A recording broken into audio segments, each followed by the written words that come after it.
और राम जी को निहारने लगी। कैसे? जुबती भवन झरो कहीं लागी, और निरखही राम रूप अनुरागी। ध्यान रखिएगा, भगवान को कैसे देखना है? भगवान को अनुराग की दृष्टि से देखना चाहिए। भगवान को वासना की दृष्टि से नहीं देखना है, अनुराग की दृष्टि से। जो अनुराग की दृष्टि से प्रभु को देखता है उसे प्रभु मिल जाते हैं, वह सुंदर हो जाता है क्योंकि वह भगवान को पा लेता है। और जो वासना की दृष्टि से भगवान को देखता है उसे भगवान नहीं मिलते हैं और उसकी सुंदरता भी समाप्त हो जाती है। जनकपुर की देवियों ने श्री राम जी को अनुराग की दृष्टि से देखा तो हमेशा हमेशा के लिए उनका उनसे नाता जुड़ गया। और दंडकारण्य में शूर्पणखा ने श्री राम जी को वासना की दृष्टि से देखा था, तो शूर्पणखा हमेशा हमेशा के लिए कुरूपिल हो गई और भगवान से दूर हो गई। उसने भी देखा था, जैसे देवियां श्री राम को देख करके मोहित हो जाती हैं, आनंद विभोर हो जाती हैं, ऐसे वो भी देख करके मोहित हो गई थी, आनंद विभोर हो गई थी। लेकिन उसकी दृष्टि पवित्र नहीं थी। शूर्पणखा कैसे भगवान को देखती है, क्या कहती है, जरा ये भी देखिए। इस कथा से हम आप उस कथा को मिलाएंगे तो हम आपको शिक्षा मिलेगी कि हमें कैसे अपना भाव बना करके भगवान को देखना चाहिए। गोस्वामी जी महाराज अरण्यकांड में लिखते हैं, एक बार शूर्पणखा भ्रमण करते करते दंडकारण्य में पहुंची। शूर्पणखा रावण के बहनी, दुष्ट हृदय दारुण जस आहने। पंचवटी सो गई एक बारा, देख बिकल भई जुगल कुमारा। रुचिर रूप धर प्रपह जाई, बोली बचन बहुत मुस्काई। तुम सम पुरुष न मोह सम नारे, यह संजोग विधि रचा विचारी। जब पंचवटी में शूर्पणखा जाती है तो उसका परिचय गोस्वामी जी कुछ विचित्र ढंग से देते हैं। ध्यान रखना, नारी का परिचय 3 तरह से दिया जाता है। जब तक विवाह नहीं होता है तो स्त्री जाति का परिचय पिता के साथ में दिया जाता है, उनकी बेटी है। और जब विवाह हो जाता है तब पति के साथ में परिचय दिया जाता है। और जब पुत्र हो जाता है तब फिर पुत्र के साथ में परिचय दिया जाता है। नारी का 3 तरह से परिचय देते हैं। आप मानस में देखें, गोस्वामी जी महाराज लिखते हैं पार्वती जी के बारे में कि जय जय गिरिवर राज किशोरी, जय महेश मुख चंद्र चकोरी। जय जय गिरिवर राज किशोरी, जय महेश मुख चंद्र चकोरी। जय गज बदन खड़ानन माता, जगत जननी दामिनी दुति गाता। जय गज बदन खड़ानन माता, जगत जननी दामिनी दुति गाता। जय गज बदन खड़ानन माता, जगत जननी दामिनी दुति गाता। जय गज बदन खड़ानन माता, जगत जननी दामिनी दुति गाता। 3 तरह से परिचय गोस्वामी जी महाराज पार्वती जी का दे रहे हैं। जय जय गिरिवर राज किशोरी, आप गिरिराज की बेटी है ना। जय जय गिरिवर राज किशोरी, जय महेश मुख चंद्र चकोरी, आप शंकर जी की प्रिया हैं। जय गज बदन खड़ानन माता, आप गणेश जी और कार्तिकेय की माँ है। 3 तरह से परिचय दिया, ये नियम है। लेकिन जब शूर्पणखा का परिचय देते हैं गोस्वामी जी, तब वहां ना पिता का नाम लिया, ना पति का नाम लिया, ना पुत्र का नाम लिया। कैसे परिचय दे रहे हैं? शूर्पणखा रावण के बहनी, दुष्ट हृदय दारुण जस अहनी। ये रावण की बहन है। ऐसा क्यों? गोस्वामी जी महाराज ने कहा इसलिए जैसा आचरण रावण का है वैसा आचरण शूर्पणखा का भी है।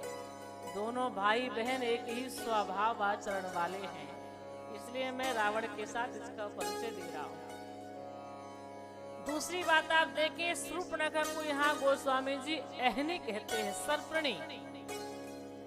सर्पणी क्यों कहा पूछा गया तो बाबा जी कहते हैं इसलिए कि सर्पणी का हृदय कठोर होता है और नारियों में अगर देखा जाए तो शूर्पणखा का हृदय भी बड़ा कठोर है।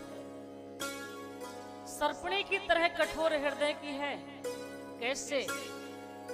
जरा विचार करें। हम आप लोग ये जानते हैं कि माँ जो होती है बड़ी ममतामयी होती है। माँ जो होती है बड़ी ममतामयी, माँ के हृदय में बड़ी ममता होती है अपने बच्चों के प्रति, दूसरे के बच्चों के प्रति। ऐसी कोई माँ नहीं है जो अपने जन्म देने वाले बच्चों को मार दे। अपने जन्म दिए हुए बच्चों को कभी माँ मार ही नहीं सकती, क्योंकि वह बड़ी ममतामयी होती है, उसके अंदर बड़ी करुणा होती है, बड़ा वात्सल्य होता है। कोई माँ, चाहे जीव जंतु पशु पक्षी कोई भी हो, जन्म देने वाली माँ जो है वह अपने उन शिशु बच्चों को कभी नहीं मारती। लेकिन सर्पणी ही एक ऐसी माँ है जो बच्चों को जन्म देती है और जब भूख लगती है तो उन्हीं को खा जाती है। एक सर्पणी ही ऐसी माँ है जो जन्म दे करके उन्हीं बच्चों को खा जाती है। उसका हृदय बड़ा कठोर है। जो अपने बच्चों को खा जाए वह कितनी कठोर हृदय की होगी, जरा विचारिए। बहुत कठोर है। ऐसे ही शूर्पणखा बड़ी कठोर हृदय की है। ये तो अपनों को भी खाने वाली है। और अगर गंभीरता से देखा जाए तो शूर्पणखा ही अपने परिवार को खा जाती है। यही आई सबसे पहले राम जी के पास और इसी के कारण ही सीता का हरण हुआ। राम जी ने रावण का वध किया, कारण तो यही बनी ना, पूरे परिवार को यही खा गई। तो शूर्पणखा जो है यह एक बार भ्रमण करते करते पंचवटी में पहुंच गई। राम लक्ष्मण को देखती है तो देखती ही रह गई। बड़े सुंदर हैं तो बड़ा सुंदर रूप बना लेते। रुचिर रूप धर प्रभु पह जाई, बोली बचन बहुत मुस्काई। बड़ा सुंदर सज धज करके भगवान की कुटी के सामने खड़ी हो गई। उस समय श्री राम जी, लक्ष्मण जी, सीता जी अपने अपने कार्य में लगे हुए थे। श्री सीता जी तुलसी के पौधों में जल डाल रही थी। लक्ष्मण जी अपना बाण ऐसे घिस रहे थे, उसे तैयार कर रहे थे। श्री राम जी अपना धनुष सुधार रहे थे। उसी समय शूर्पणखा सज धज करके कुटी के द्वार पर पहुंची। यहाँ वहां नजर घुमाती हुई, मुस्कुराती हुई श्री राम जी को निहारने लगी। प्रभु श्री राम जी ने जैसे देखा तो राघव तो बड़े चकित हो गई। कौन है जो इस निर्जन वन में इतनी सुंदर ये नारी यहाँ खड़ी है? ये कौन है, कहां से आई? सीता जी, लक्ष्मण जी तीनों देखते हैं, लेकिन सबसे पहले श्री राम जी ही शूर्पणखा से बोले। श्री राम जी ने कहा, क्या बात है देवी, आप इस निर्जन वन में अकेले क्यों घूम रही हैं? कहीं आप रास्ता तो नहीं भटक गई हैं? आप कौन है, कहां से आई हैं? आपके साथ में कौन है? कहीं अकेले रास्ता तो नहीं भटक गई आप? शूर्पणखा ने कोई उत्तर नहीं दिया। और अगर गंभीरता से विचार किया जाए तो शूर्पणखा सच में रास्ता भटक चुकी है, ये पथ भ्रष्ट हो चुकी है। नारी को कभी स्वतंत्र नहीं होना चाहिए। स्वतंत्र का मतलब है नारी के अंदर ये ना हो कि मुझे किसी का भय नहीं है, ना माता का, ना पिता का, ना भाई का, ना परिवार का, ना समाज का, किसी का मुझे भय नहीं है। ये नारी के अंदर भाव नहीं होना चाहिए। जब उसके अंदर ये भाव आ जाएगा कि मुझे किसी का डर नहीं है, ना माता पिता का, ना भाई का, ना समाज का, किसी का डर नहीं है, तो वह तो पता नहीं कहां कहां तक पहुंच जाएगी, बिगड़ जाएगी। ये बात मैं नहीं कहती हूँ, श्री रामचरितमानस में किष्किंधा कांड में गोस्वामी जी लिख रहे हैं, महावृष्टि चली फूट कियारी, अजीम स्वतंत्र भय बिगड़ ही नारी। जब बहुत जल वृष्टि होती है, बड़े बड़े मेढ़ फूट जाते हैं, जैसे नारी जब स्वतंत्र हो जाती है तो वह भी बिगड़ जाती है।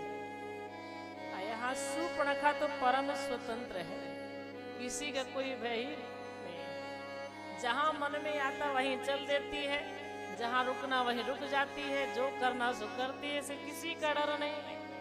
यह रास्ता भटक चुकी है। जबकि जब तक विवाह नहीं होता है तो पिता के संरक्षण में रहना चाहिए, विवाह के बाद पति के संरक्षण में रहना चाहिए। और जब पुत्र हो जाए, पुत्र बड़ा हो जाए तो फिर पुत्र के संरक्षण में रहना चाहिए। बाल्यावस्था में पिता के संरक्षण में, युवा अवस्था में पति के संरक्षण में, और वृद्धावस्था में पुत्र के संरक्षण में रहना चाहिए। ये नारी का धर्म है, यही मर्यादा है, यही संस्कार है। लेकिन शूर्पणखा तो परम स्वतंत्र। श्री राम जी फिर पूछते हैं, आप ऐसे क्यों हमारे इस कुटी को देख रही हो और ऐसे क्यों मुस्कुरा रही हो? क्या आपको हमारी कुटी में कोई विचित्र वस्तु दिखाई पड़ रही है? शूर्पणखा मन ही मन कहती है, सबसे बड़े विचित्र तो आप हैं। ऐसी सुंदरता मैंने अपने जीवन में कभी देखी ही नहीं। धन्य है, कितनी दिव्य सुंदरता है। इस सौंदर्य को देख करके शूर्पणखा तो पागल की तरह। राम जी ने कहा, क्या बात है, आप कुछ बोल क्यों नहीं रही हैं, कुछ खोज रही हो क्या? तब कहती, हाँ हाँ, आपने ठीक ही समझा है, मैं खोज में ही निकली हूँ। तो आप क्या खोज रही हैं, किसे ढूंढ रही हैं? तो शूर्पणखा कहती है, मेरा अभी विवाह नहीं हुआ है, अब मुझे विवाह करना है, इसलिए मैं वर की खोज में निकली हूँ। मुझे शादी करनी है तो मैं वर ढूंढ रही हूँ, कोई अच्छा बढ़िया वर मिल जाए तो मैं विवाह कर लूं। तो श्री राम जी ने कहा, ये बताओ, आपको विवाह करना है तो आप स्वयं वर की खोज में निकली हो कि आपके परिवार में कोई नहीं है, आपके भाई नहीं है? शूर्पणखा ने कहा, एक भाई नहीं, मेरे तो तीन भाई हैं। तो श्री राम जी ने कहा, जब तीन भाई हैं तो आप क्यों वर की खोज में निकली हैं? वो तीनों भाई क्यों नहीं निकले?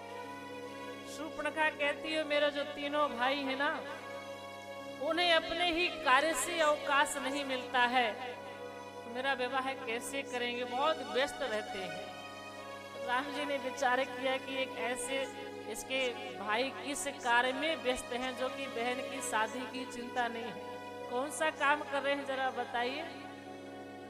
शूर्पणखा ने कहा, मेरा एक भाई है कुंभकर्ण, 6 महीना सोता है, एक दिन जागता है, जब जागता है तो खाता है, पीता है, फिर सो जाता है, उसे खाने पीने और सोने से फुर्सत नहीं। दूसरा भाई है विभीषण, बस दिन रात राम राम राम राम जपता रहता है, पता नहीं कौन से राम को जपता रहता है। इतना उस राम में मग्न रहता है कि उसे अपने भोजन की याद नहीं रहती, मुझे कब भोजन करना है, मेरा परिवार क्या कर रहा है, उसे इसकी भी याद नहीं। उसे अपने आप की याद नहीं रहती है तो मेरे विवाह की याद कहाँ से वो करेगा। एक मेरा और भाई है रावण, बड़ा शक्तिशाली है, तीनों लोकों में उसका प्रभाव है, तो फिर वह आपके विवाह की चिंता क्यों नहीं कर रहा है? शूर्पणखा ने कहा, इसलिए क्योंकि रावण को अपने ही विवाह से फुर्सत नहीं मिलती है। रावण को अपनी शादी से फुर्सत ही नहीं मिलती कि मेरी शादी करे। तो श्री राम जी ने कहा, तो क्या रावण रोज शादी करता है? शूर्पणखा ने कहा, रे कभी कभी तो ऐसा दिन आता है कि पूरा दिन शादी करते करते ही निकल जाता है, फिर भी उसकी पूरी शादी हो नहीं पाती। रावण एक शादी नहीं करता है, कितनी उसने शादियां की हैं। वो स्वामी जी महाराज कहते हैं, देव यक्ष गंधर्व नर किन्नर नाग कुमार, जीत बरी निज बाहुबल बहु सुंदर बरनार। रावण तो अपने विमान में बैठ करके जाता है और जहां उसे सुंदर सुंदर नारियां दिखाई पड़े, चाहे देवताओं की हो, चाहे मुनियों की हो, चाहे यक्षों की हो, चाहे गंधर्व की, किसी की भी नारी हो, किसी की बेटी हो, उसे सुंदर लगी तो वह विमान में बिठा करके ले आता है और उनके साथ विवाह कर लेता है। तो रावण को तो अपने विवाह से फुर्सत नहीं है, तो मेरा विवाह कहां से करेगा। श्री राम जी ने कहा, जब आपका भाई दूसरे की बेटियों को, नारियों को हरण करने में इतना निपुण है, तो आप कह देती तो किसी राजकुमार का भी हरण करके ले आता रावण, तो आपका विवाह करवा देता, आप कभी तक बिना विवाह के ना रहना पड़ता। शूर्पणखा कहती, मैंने ऐसा मैं अपने भाई से कभी कहा ही नहीं है। मैं चाहती हूँ कि जैसी मैं सुंदर हूं वैसा मेरा पति हो। तो राम जी ने कहा, तो अभी आपकी खोज जारी है, अब पूरी हुई कि नहीं, कोई मिला कि नहीं। शूर्पणखा बोली, अभी तक तो नहीं मिला था, लेकिन अब मिल गया है। कौन मिल गया है? शूर्पणखा श्री राम की ओर संकेत करती है, कहती है कि तुम सम पुरुष नमो सम नारी, तुम सम पुरुष नमो सम नारी, यह संजोगे विधि रच विचारी, यह संयोगी विधि रचा विचारी, यह संजोगी विधि रच विचारी, यह संयोगी विधि रचा विचारी। शूर्पणखा कहती है, तुम सम पुरुष न मौसम नारी, यह संजोग विधि रचा विचारी। आपके समान कोई सुंदर पुरुष नहीं है और मेरे समान कोई सुंदर नारी नहीं है। आप बहुत सुंदर हैं, हम भी बहुत सुंदर हैं। ब्रह्मा जी ने यह विचार करके जो है संयोग बनाया है। हमारी आपकी कुंडली तो ब्रह्मा जी ने विचार करके बनाई है। इतना सुनते ही ब्रह्मलोक से ब्रह्मा जी बड़ा डांटे, अरे मूर्ख शूर्पणखा, मैंने तेरी कुंडली राम जी की कुंडली के साथ कब मिलाई है? मुझे झूठ बदनाम क्यों कर रही है?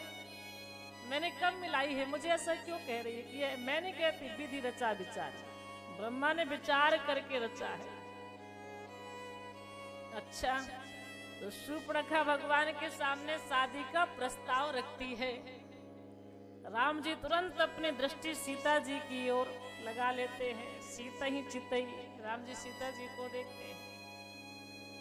अब शूर्पणखा भगवान श्री राम के सामने शादी का प्रस्ताव रखने के बाद फिर सोचने लगी, कहीं इनके साथ शादी हो ही जाएगी और फिर कभी झगड़ा हमारा इनका होगा तो कहेंगे तुम ही तो मेरे पास में शादी का प्रस्ताव लेकर गई थी, मैं नहीं गया था। ये तो मेरे ऊपर हमेशा हावी रहेगा, क्योंकि मैं इसको पसंद कर रही हूँ तो मुझे हावी रहेगा हमेशा, इसलिए वो रास्ता अभी से बंद कर देना चाहिए। तो शूर्पणखा के दुर्भाग्य को जरा आप देखें। वह भगवान को इस तरह से कहती हुए भी कहती है, मैं जितना सुंदर पति चाहती थी आप भी उतने सुंदर नहीं हो, लेकिन मन माना कछु तुम ही निहारी, कुछ मेरा मन मान गया है। मतलब उतने सुंदर तो आप भी नहीं हो, थोड़ी सुंदरता है आप में, चलो कोई बात नहीं, तब तो मैं कर लूंगी शादी, अब पूर्ण रूप से आप सुंदर नहीं है।